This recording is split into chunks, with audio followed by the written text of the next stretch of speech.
Hey everyone, and welcome to this explainer. Today we're diving straight into one of the most fascinating chapters out there. We're going to explore the deeply intertwined relationships between plants and animals. We so often look at a tree and a bird as totally separate things, but as we unpack this chapter together, we're going to see that it's actually one massive, shared ecosystem, where everything relies on everything else. So the next time you step outside, I want you to look a little closer at the plants around you. That simple bush or patch of grass, actually, it's more like a hidden metropolis. Wherever you find greenery, you've got an entire community of creatures living on, around, and underneath it. It turns the plant world into this one giant, bustling neighborhood. Here is our agenda for today's walk through the chapter. First, life under the ground. Second, the canopy community. Third, sounds of the birds. And finally, the butterfly's journey. All right, Section 1, Life Under the Ground, the true foundation of the ecosystem. To really get how this ecosystem works, we've got to start at the very bottom. The chapter suggests a really cool sensory check. Imagine taking off your shoes for a second and just feeling the soil. You'd notice all kinds of textures, right? Rough, smooth, hard, or grainy. And if you look closely at the contents, it is definitely not empty. It's packed with decaying leaves, small stones, and tons of insects. Because soil, well, it's not just dirt. It's an incredibly complex mix. We're talking broken down rocks, old leaves, tangled roots and stems, and even the remnants of living and dead animals. All of this organic matter mixes together to form the ultimate life support system for literally everything growing above it.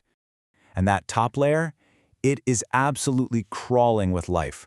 You've got earthworms constantly maneuvering through the decaying leaves, mixing everything up. Right alongside them are busy colonies of ants, termites, and little beetles, all making their living hidden away in the topsoil. Moving up, Section 2, the canopy community, relying on plants for food and shelter. So shifting our focus from the ground up into the branches, these plants become prime real estate. They're bustling dining rooms and safe homes. And there's this amazing contrast in how animals use them.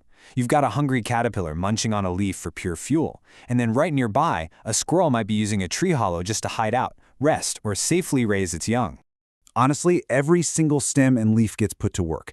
The text gives us these vivid examples, like ants marching in a line to harvest leaves for their nests, or a brightly colored stink bug just chillin', taking refuge on a broad green leaf. The plants are literally providing the vital infrastructure for all these insects. The sheer variety of species relying on the canopy is just wild. Sunbirds and butterflies are pulling nectar. Squirrels and crows are snapping off twigs for their nests.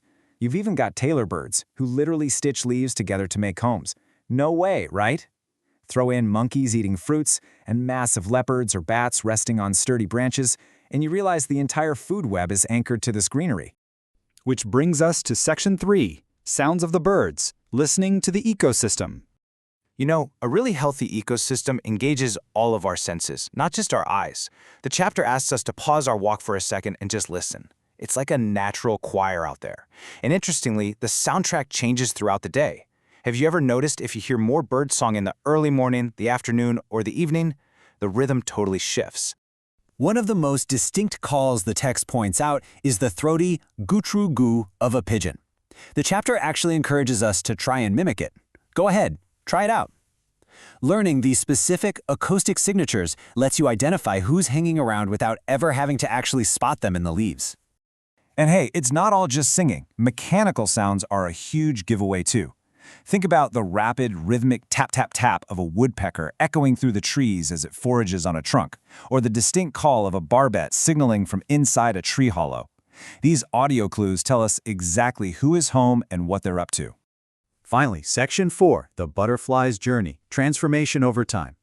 So ecosystems aren't just these static places where animals hang out. They are active stages for complete life cycles. The chapter introduces us to a girl named Suma to show us this.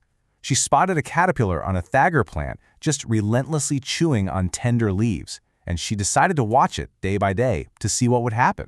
Suma's patience paid off, revealing this incredible ordered sequence. Step 1, the hungry caterpillar just stopped eating. Step 2, it formed a protective cocoon around itself. Step 3, after a lot of waiting, it finally broke out. Step 4, it wasn't a caterpillar anymore. It had completely rewritten its biology into a butterfly. And Step 5, it gently flew away. And here is the beautiful result of that journey. What's absolutely mind-blowing is that this total transformation is happening quietly on the plants all around us, all the time. We so often walk right past these magical little life cycles simply because we don't take the time to stop and look. As we wrap up this explainer, I want to leave you with a really provocative question straight from the text. When the monsoon rains hit, there is this sudden massive explosion of greenery and buzzing creatures that just weren't there before. Where do all these new plants and animals come from? The answer brings us right back to where we started, the soil beneath our feet.